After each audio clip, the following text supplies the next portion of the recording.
Okay, hi everybody. Welcome to the pre-race meeting for the 2026 Rib Mountain Adventure Challenge. My name is Tim, I'm Anna.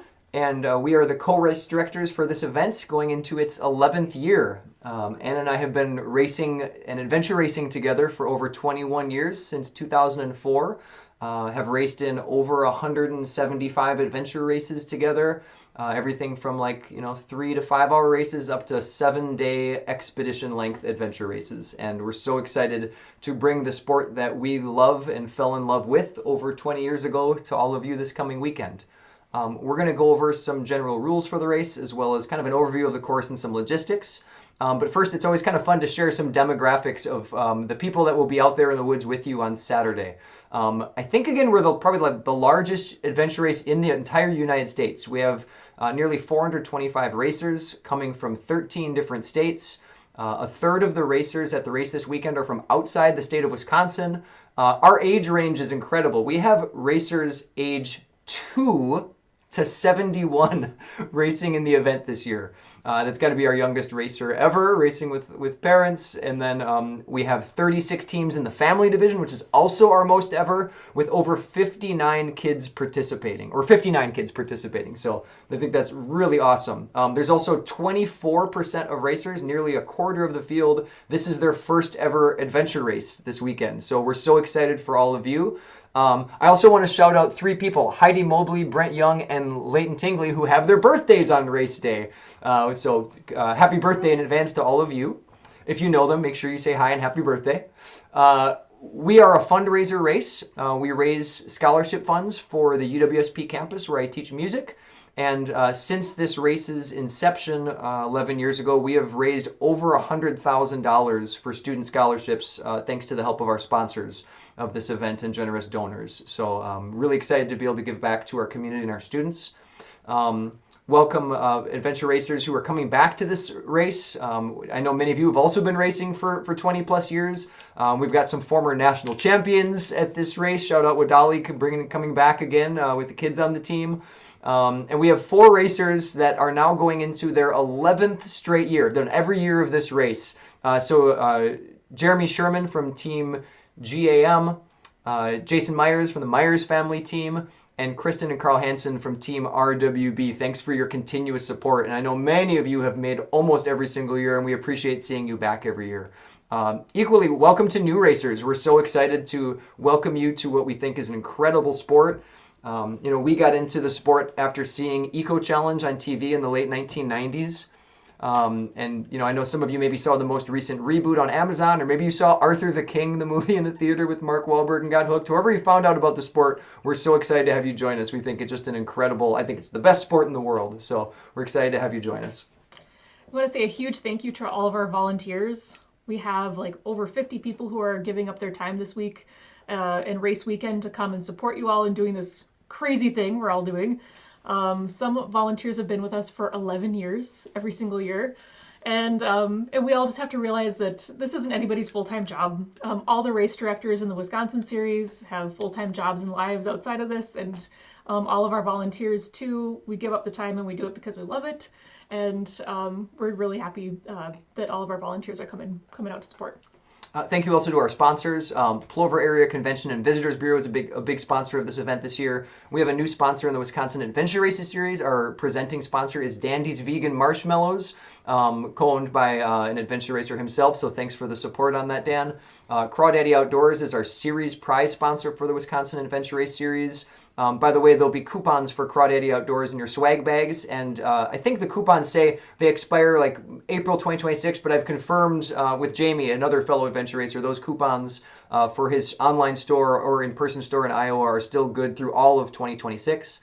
Thanks to Mullins Cheese, you'll get Mullins Cheese or Mullins Whey protein packets at race check-in.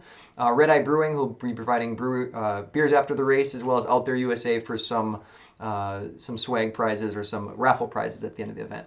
This is an Iron Bull event. Iron Bull is a 501c3 charitable organization that promotes outdoor adventure sports in central Wisconsin and encourages everyone to find their tough. So thanks to Iron Bull's support of this event, as well as the Wisconsin Adventure Racing Series and all the amazing adventure races throughout Wisconsin, Iowa, Illinois, and Minnesota that are part of the series, as well as the U.S. Adventure Racing Series, and the ARWS, Adventure Race World Series North American Circuit.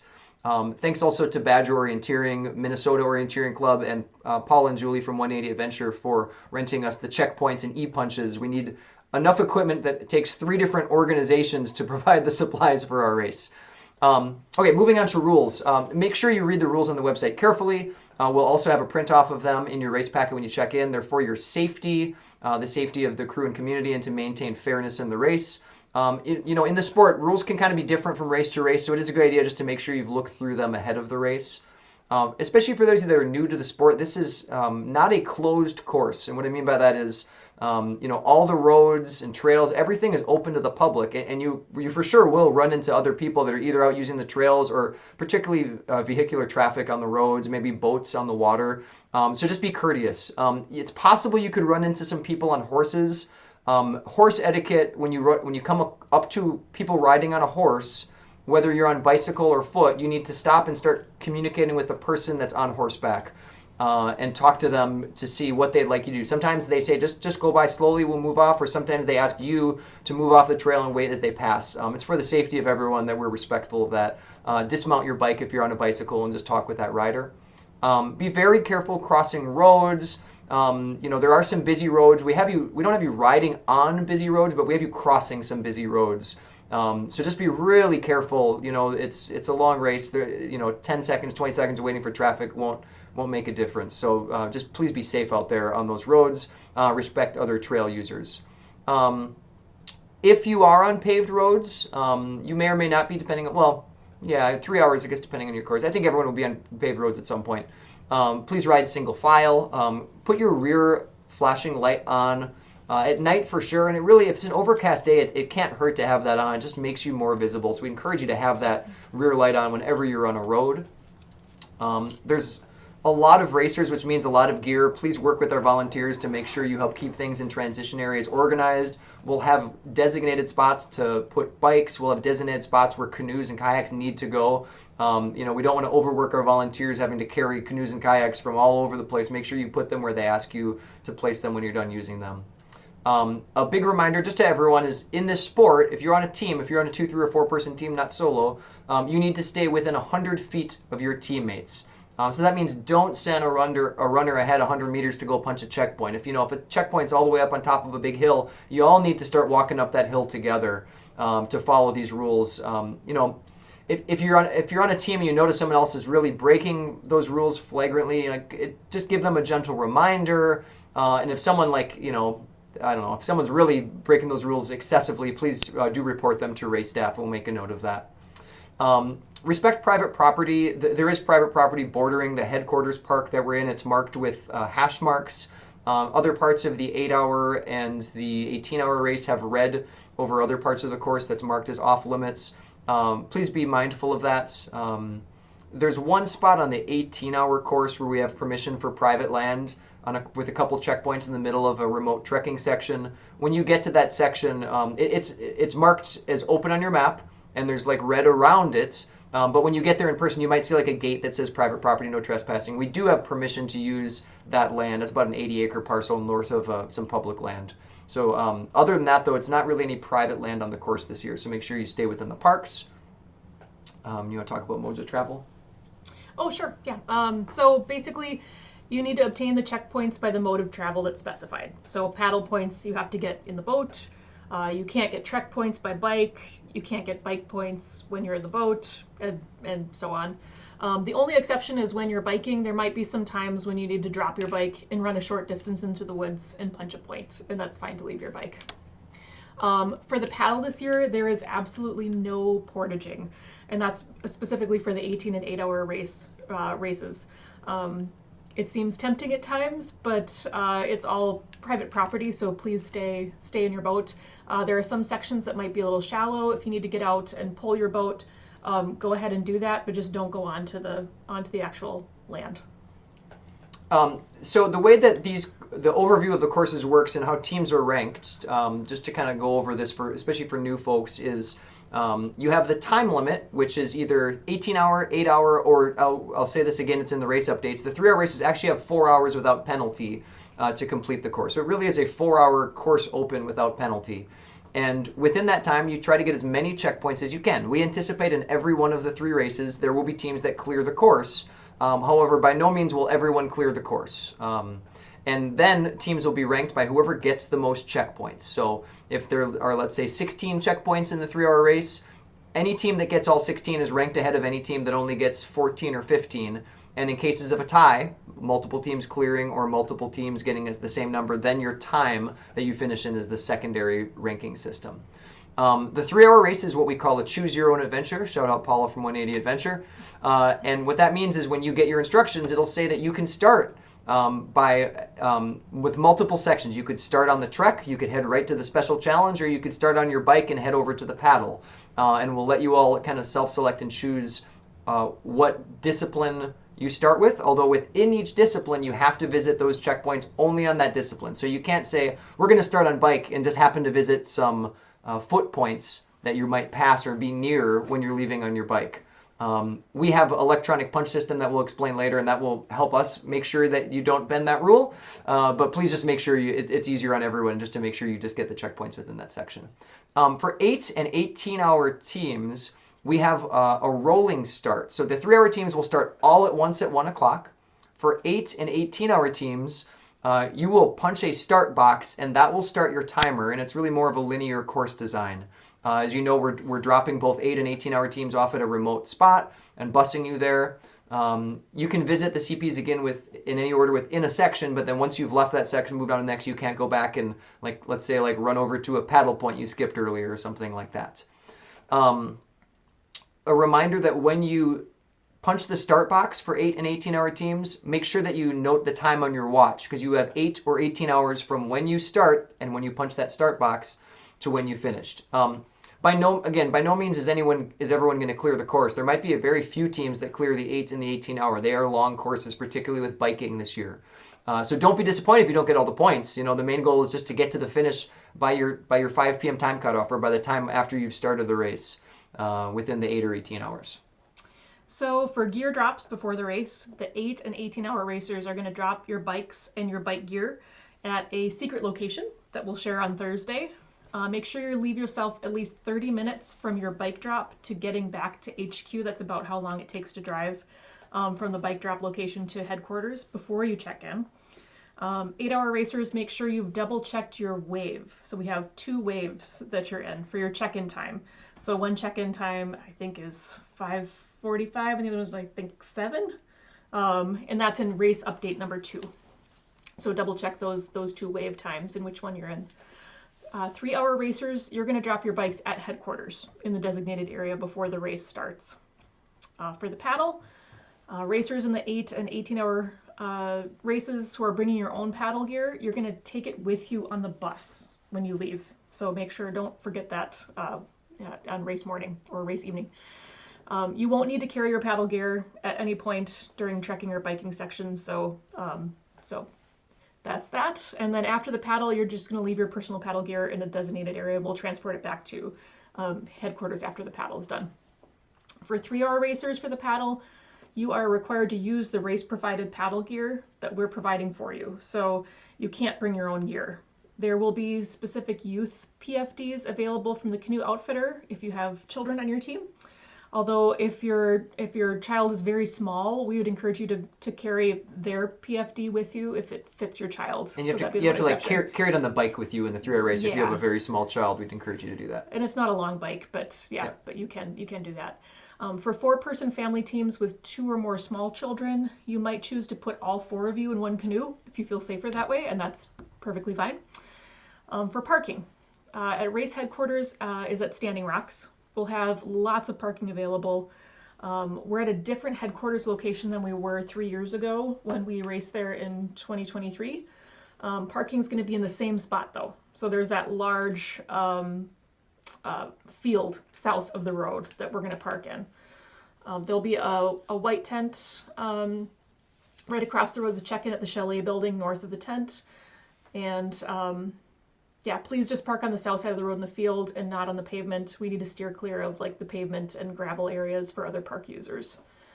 We'll share the exact parking details in the final race update on Thursday. And then for check-in, make sure all of your team members are present.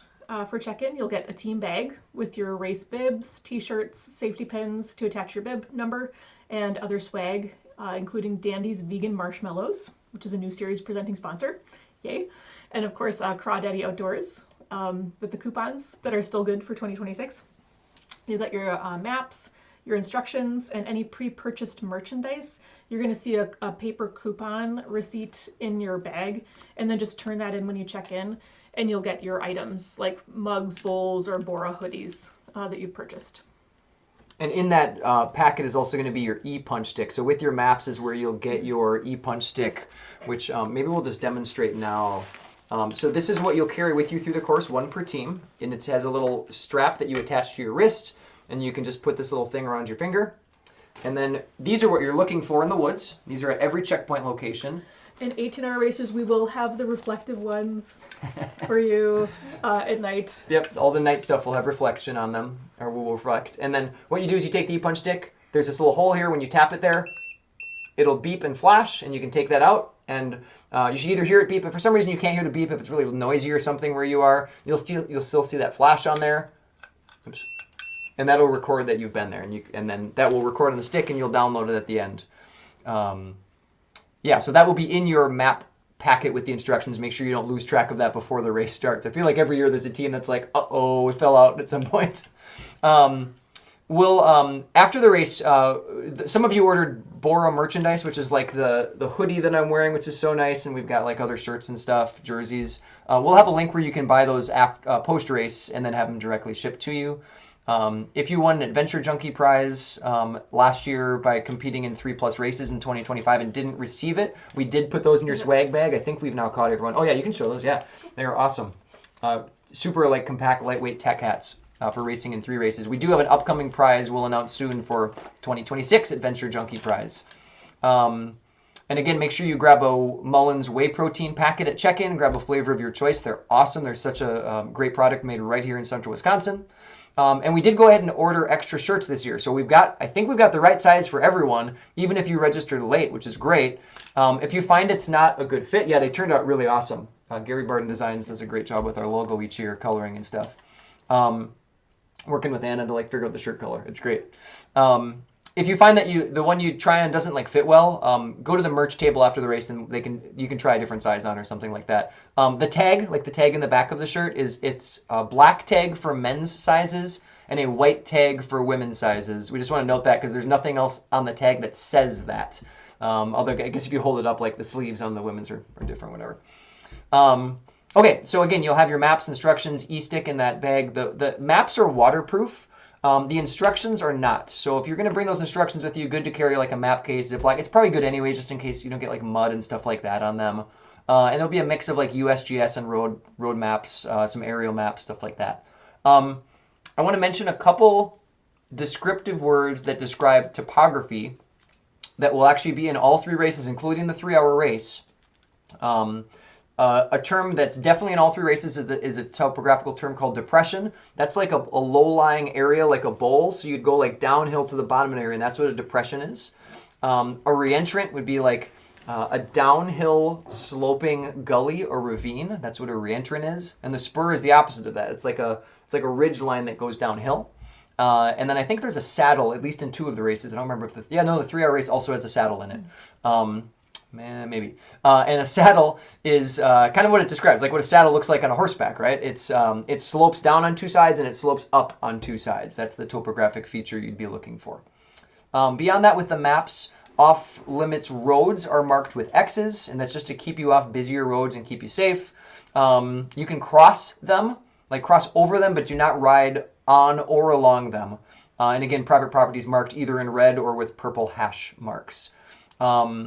Let's see. Oh, so back to the e-punch. Again, there's going to be a box at the very start for 8 and 18 that's labeled start. Otherwise, this number isn't the checkpoint number, it's the box number, and that box number will be included next to the CP number on your instructions, but your map will just say the CP number, which isn't necessarily going to match that number. The start box will say start, and then the finish box, which is going to be next to the arch at the end of the race, when you punch that finish box, this kind of like stops your timing.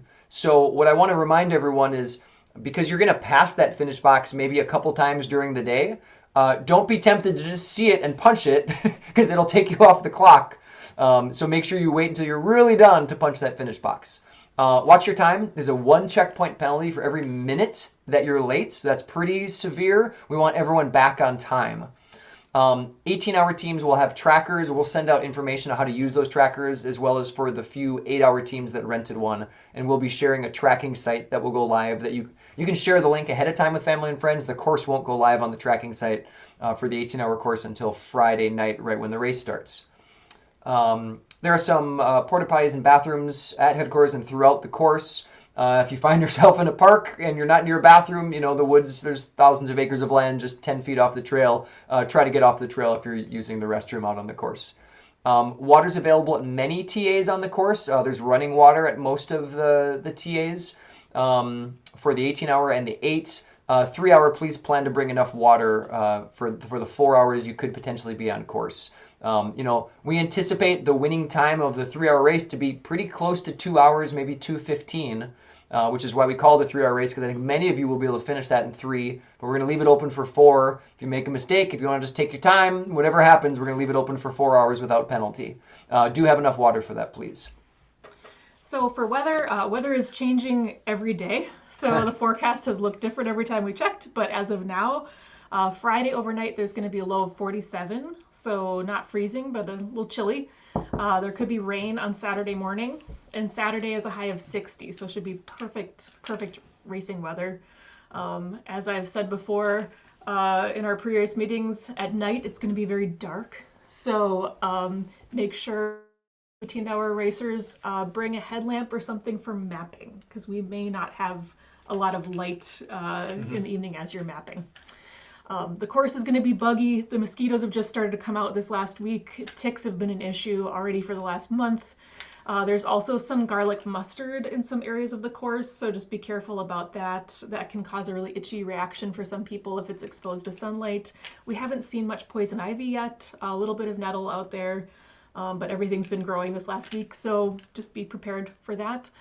For emergency procedures, if you see somebody who needs help, please stop and help them. Just keep track of your time and we'll reimburse you for it at the end of the race.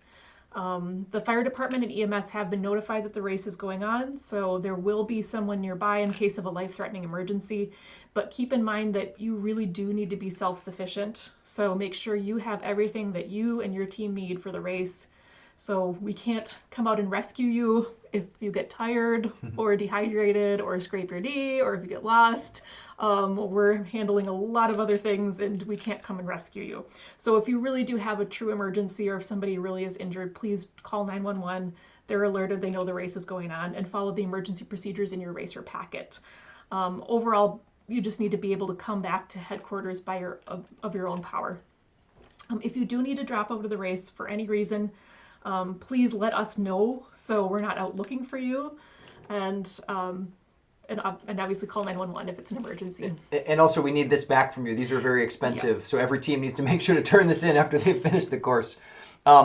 Please make sure you've reviewed the mandatory gear list for your race distance that's on the website. Make sure you have that mandatory gear. We could very likely do a gear check on the course, and there's penalties if you're missing any of the mandatory gear. For 18-hour teams, there's some additional mandatory gear just related to just the cold weather you might experience overnight.